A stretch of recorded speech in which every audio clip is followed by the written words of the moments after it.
cars. So as you can see, the Sportster is hardtailed. So it's a rainy day outside. You see I'm in my sweats, jacket, Crocs.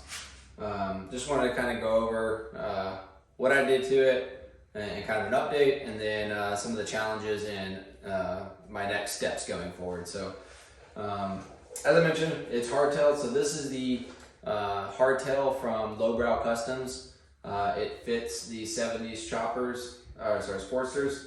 4 chopper builds.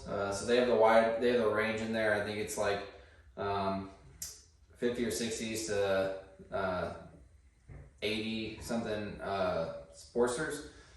I'll link the hardtail that I chose in the description down below, so you can go there and check it out, and then check out their other hardtails if you're interested. I did not do this myself, so I will do all my own welding going forward, but the missus said that I absolutely could not weld the frame by myself. Instead, I had to have someone professionally do it, just so you know I didn't mess it up my first time welding and the frame fall apart as I'm going down the road. So that's a fair point.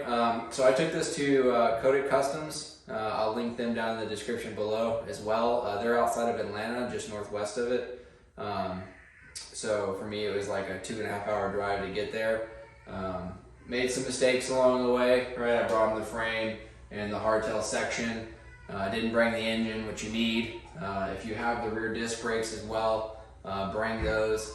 They'll mount up the brake tab and everything for you. And it wasn't bad outside of not bringing the engine, which I didn't think about. It ran me about $375, which is not bad for labor. And then the frame itself was $375 with tax and shipping. It was like $420, I think. And overall, all in all, it was a little less, about $800 to get it all done. So the hardtail is this steel frame portion you see there. It comes with the mounts here. It comes with this piece that they welded on for me, and then it takes the stock motor mounts there. All in all, it's a really good frame. I think it drops you back. It drops you down 2 inches and back 4 inches is what the website said. So yeah, here it is in all its glory. The engine is in it. It's on this little lift right here, just so you can move it around in the garage. It's not just an engine sitting there, because I tell you, the engine outside of the frame is really heavy. The frame makes it super easy to move around, which is awesome to have that mobility back again. So going forward from here, kind of the next steps that it's going to take to get there. Of course, it's going to be a slow process, because everything going forward from here is really expensive because of the main components of the motorcycle. So now that it's hardtailed and the motor is able to be mounted into the frame, as you see, my next step is to get wheels on it to move it around. So I've got to get a rear wheel with right side sprocket, and then the disc brake on the left, because I am going to change this from the mechanical brakes or drum brakes to disc and caliper brakes, or rotor brakes, sorry. Just to get some modern braking in the back. Now the front already came with disc brakes, so I have a wheel and for the front, it's actually a dyno wheel. It's a 20-inch wheel in diameter, so I'm not going to get a 21-inch. It's not worth $500 to get an extra inch on the wheel. Really, it's not.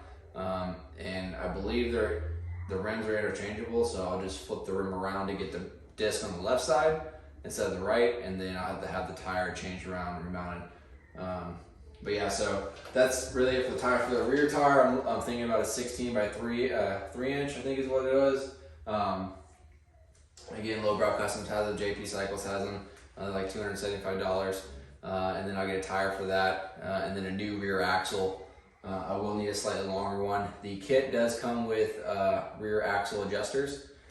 So once I do get that, I already have those rear axle adjusters.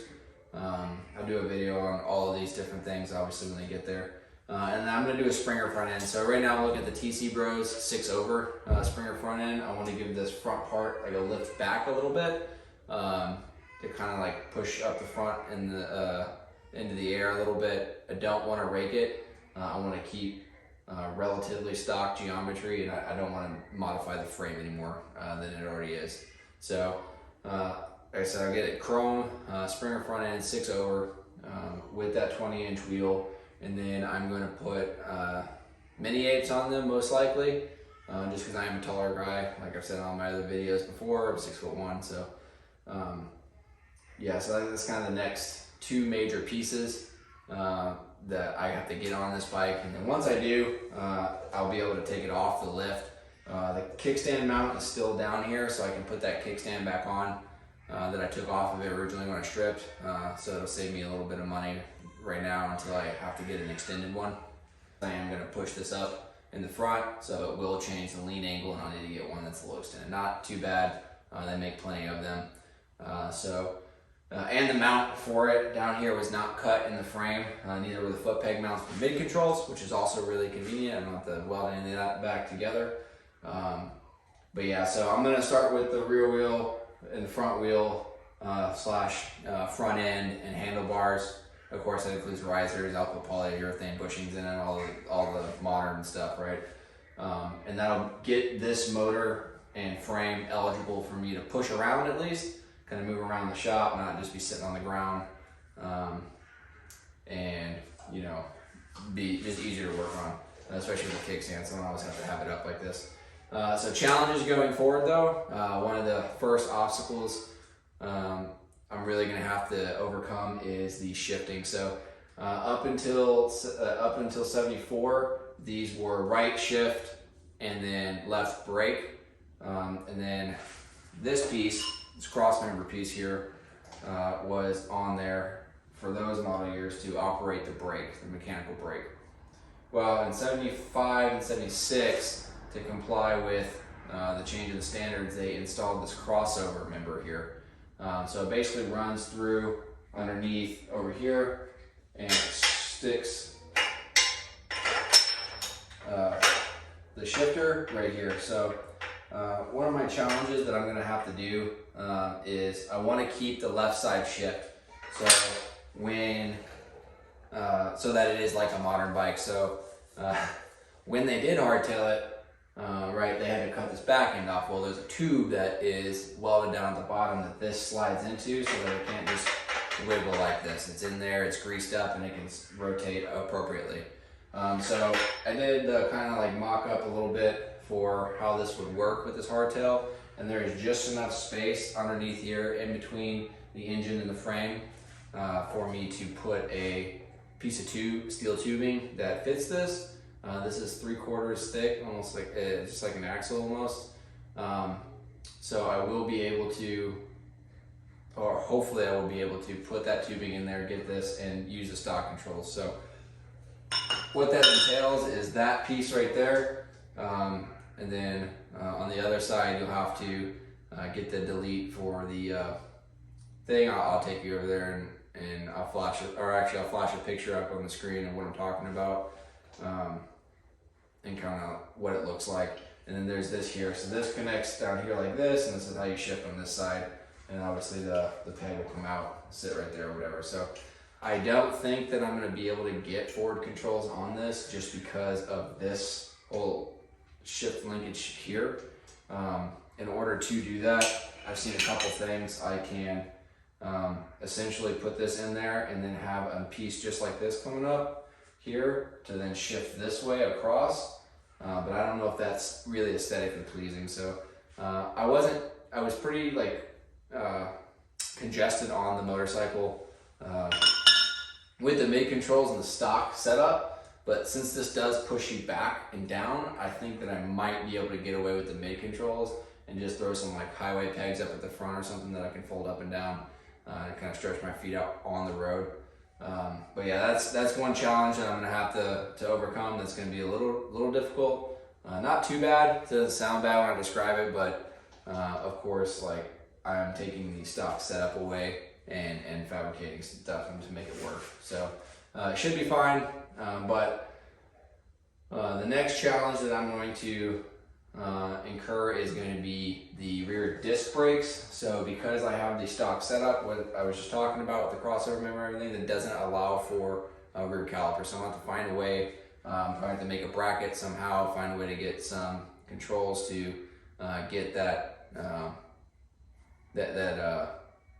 rear disc brake essentially. So that's my second hurdle, and then my third hurdle is I'm going to try and do something a little different. So I'm not going to just make some bare bones like chopper. It just has a clutch lever, a brake lever, and then like, you know, a push start button thing. I don't want to do that, mainly because I want to be able to ride this motorcycle and it be one, like legal. I know the age thing exempts it from certain things, but I want it to be pretty legal and also like, you know, relatively safe. So I will put blinkers on this.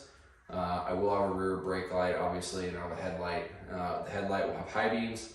I will keep the horn on here, and I will have, like I said, turn signals, but both front and rear turn signals. So I'll find a way to get those on the bike, just so people can see me turning. I don't have to use hand signs and all that kind of stuff and get run over and killed.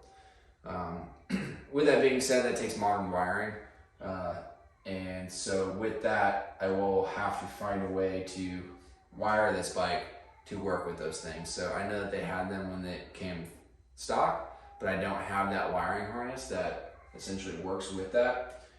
So because of that, I'll have to do all new wiring and stuff like that. And then since I'm going to do the wiring to put all those features in there, I'm going to have hand controls. New hand controls that look similar to stock, but will have, you know, like I said, blinkers, stuff like that on there. And then I'll put mirrors on here, just little like old school chopper mirrors, like a round one, whatever. Yeah, just to kind of get those modern things. Other than that, I'm going to replace the generator here with a new one. One of the ones that doesn't require to be flashed, so that we don't have to worry about that. It does all the stuff internally, kind of clean that up. I will relocate the ignition that was down here where the battery box was. I'm gonna get the one from Low Bar Customs put up here. I'm gonna get an OEM style gas tank. So that is my hurdle number 4, is how to do a fuel gauge. So I don't want to do, I want to have an actual fuel gauge, and I want to have a speedometer. So that goes to the modern stuff. I want to be able to like, I want the old school stuff and the new school stuff. I want my cake and eat it too, essentially. So I'm gonna have to find a way to get a gas gauge in there. I'm thinking about taking a modern Sportster gas tank that has a gas flow, finding a way to do that. But yeah, so I'm gonna get, and then it'll have a classic paint job too that says AMF, all that stuff. So I'll get the gas tank from Low Bar Customs as well. I'll get their battery box, which already has the mounts right here drilled in for it to be seated. And then I will get their horseshoe gas tank, which will sit right up underneath here in the seat pan. The seat I'm looking at is the TC Brothers King Queen seat. I'll get the tuck and roll. Of course, that requires the fender and the sissy bar to be put on. All that will have to be done at once. And then, yeah, I mean, that's pretty much like the direction I'm going with it. That's what's going to be coming up. So I am going to start with the front and rear end, like I said, the wheels to get those on there, axle, that kind of stuff that doesn't take much welding. That way I can get a welder, step 1, and then 2, I can do practice and stuff like that before I go straight to welding on it. So yeah, just a little update, you know, just a little kind of overview of what's going on, stuff like that. I'm not going to really do any performance stuff to this. I like it the way it is. The carburetor actually has AMS stamped in it, so it's really nice. I won't be painting this thing for probably another year or so after it takes me forever to do all this, because I'm not a mechanic, I don't know what I'm doing. So I will be learning on all this, but with that being said, this is just an update video. I know I kind of rambled on about a lot of things, but I wanted to kind of show where the Sportster's at right now. What I'm going to be doing to it, where I'm going to be going with it, and kind of all that content. So that way, when you do search for things like how to put left shift onto a 1974 Sportster, there is videos on how to do it with the hardtail. There is, you know, videos on how to put modern wiring into, you know, this, and how to do wiring for people who don't know how to do it, like I don't know how to do it.